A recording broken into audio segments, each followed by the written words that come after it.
Berita penahanan Nikita Mirzani dan asistennya Mail Saputra membuat geger media sosial. Diketahui Nikita Mirzani ditahan setelah berstatus tersangka kasus dugaan pemerasan, pengancaman, dan tindak pidana pencucian uang atau TPPU yang dilaporkan Reza Gladys. Diketahui unggahan terakhir Nikita Mirzani sebelum ditahan di rutan Polda Metro Jaya di media sosial mendapat banyak dukungan dari netizen yang budiman. Unggahan itu hanya berselang 2 jam dilakukan Nikita Mirzani sebelum dia ditahan. Nikita Mirzani menutup kolom komentarnya saat dia memposting surat permohonan penangguhan penahanan dan surat penjamin yang ditulis dan ditandatangani oleh putrinya Laura Meizani atau Loli yang diunggah di akun media sosialnya. Sejumlah netizen yang berbakti juga berdoa agar Nikita Mirzani kuat menghadapi kasus ini.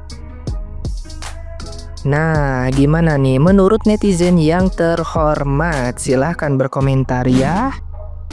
Wah, drama ini nggak kelar-kelar. Ternyata Nikita Mirzani dan juga asistennya menjadi tersangka karena pemerasan. Kasus pemerasan atau penyuapan yang kemarin sedang heboh. Apakah ini lanjutan dari laporan si dokter yang dia merasa dirinya diperas atau disuap? Jadi menurut kalian, Nikita Mirzani dan asistennya layak di penjara atau menjadi tersangka? Gimana pendapat kalian? Siapa di sini yang salah dan siapa yang benar? Kalian ada di pihak mana?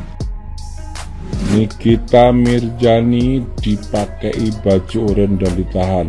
Ayo rekan-rekan sejawat yang profesi advokat yang mendukung langkah hukum Nikita Mirzani, kita bersatu, kita bela. Walaupun Mbak Nikita tidak pernah minta bantuan siapapun atas perkaranya, tapi ini solidaritas. Kita bantu memperkuat Bang Fahmi. Siap dari Kaltim mendatangkan 10.000 pengacara tanpa harus dibayar. Ya, saya siap di bawah koordinasi saya sendiri untuk bela Nikita sampai Dr. Reza Gladys juga masuk di penjara. Banyak blunder di luar sana bahwa dikatakan Dr. O itu sebenarnya adalah dalang di balik semua ini. Jadi kalau sampai Nikita dan Mail mau mengorbankan diri demi seorang Dr. O, ya menurut aku sih sayang banget gitu loh, sayang banget.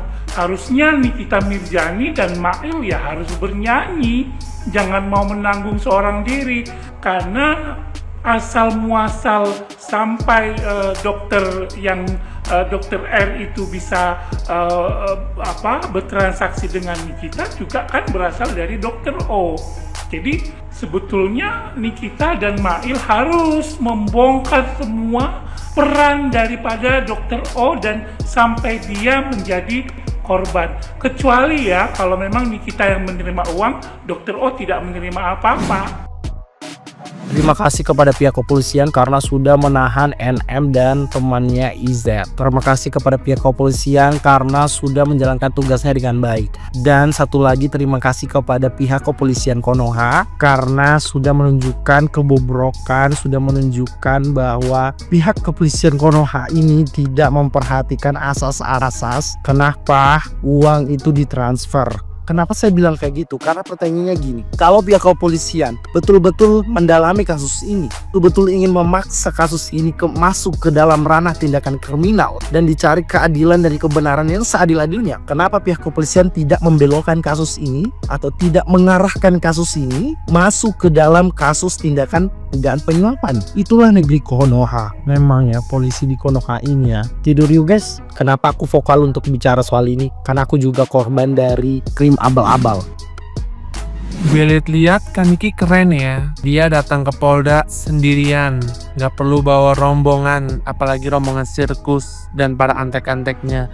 Nggak perlu ya, sendirian. Walaupun pakai masker, tetap kelihatan cantik, tetap kelihatan slay ya. Nggak gugup sayang, nggak perlu banyak omong ya. Nggak perlu banyak cincang-cincong, nggak perlu banyak bicara ya. Keluar dari Polda ya pakai baju oranye ya, tetap senyum lebar manis ya, nggak ada tuh dari raut muka sedih, raut muka menyesal, nggak ada. Dia pakai baju oranye aja, dia membela kebenaran ya. Nah, gue kasih tahu, walaupun Kaniki dan Kamail sudah memakai baju oranye ya, ini bukan berarti sudah selesai ya. Tenang saja, masih ada part selanjutnya, endingnya, yaitu di persidangan.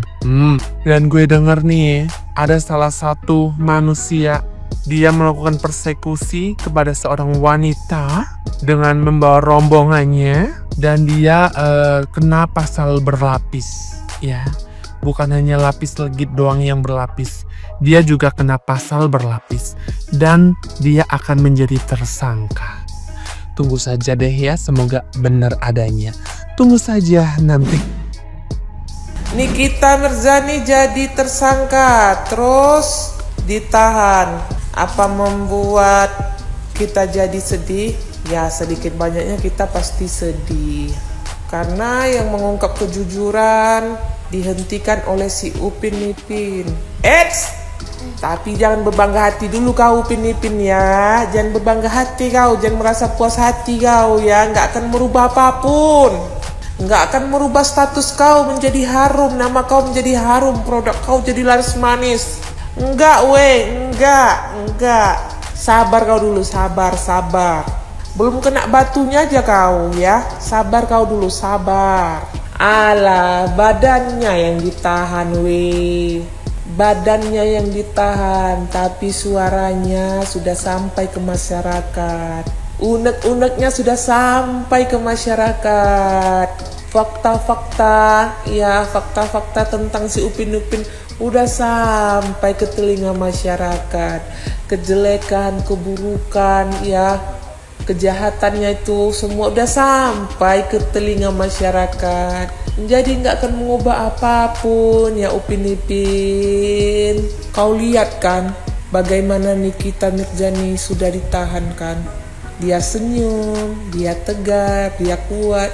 Nggak macam kau diungkapi kebenaran langsung kau kayak cacing kepanasan kau. Wajar lah, kau kan takut jualan kau nggak laku. Takut kau kan, nggak bisa nanti kau pamer-pamer hedon. Nggak bisa kau nanti pamer-pamer ini itu. Nggak apa-apa, Nikita Mirzani itu ditahan, nggak apa-apa. Suaranya udah sampai ke kami ya. Nggak hanya sampai, tapi akan kami ingat. Sekarang pikirkan aja gimana caranya supaya jualan kau kembali harum, nama kau kembali harum, produk-produk kau kembali laris ya, setelah diungkapkan kejujuran oleh Nikita Mirzani.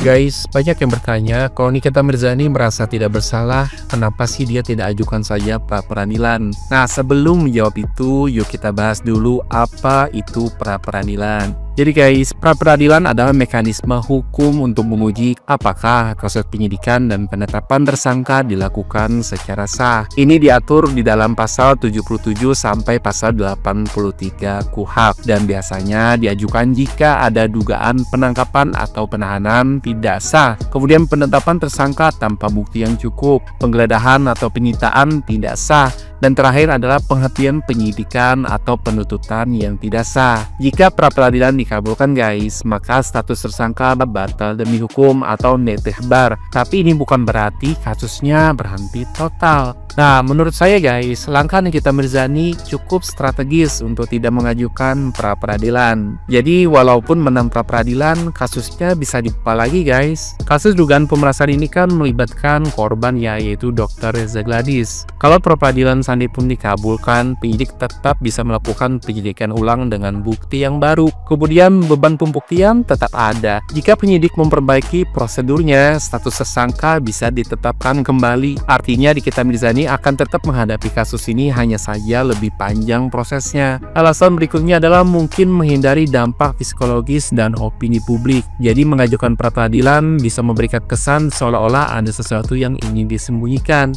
Dengan menunggu proses hukum berjalan, kita bisa mengatur strategi lebih lanjut. Jadi guys, jika tidak diajukan pra peradilan itu bukan berarti mengaku bersalah ya, tapi bisa jadi ini merupakan langkah yang cerdas dalam menghadapi proses hukum. Nah, menurut kalian apakah ini strategi yang tepat? Tulis pendapat kalian di kolom komentar.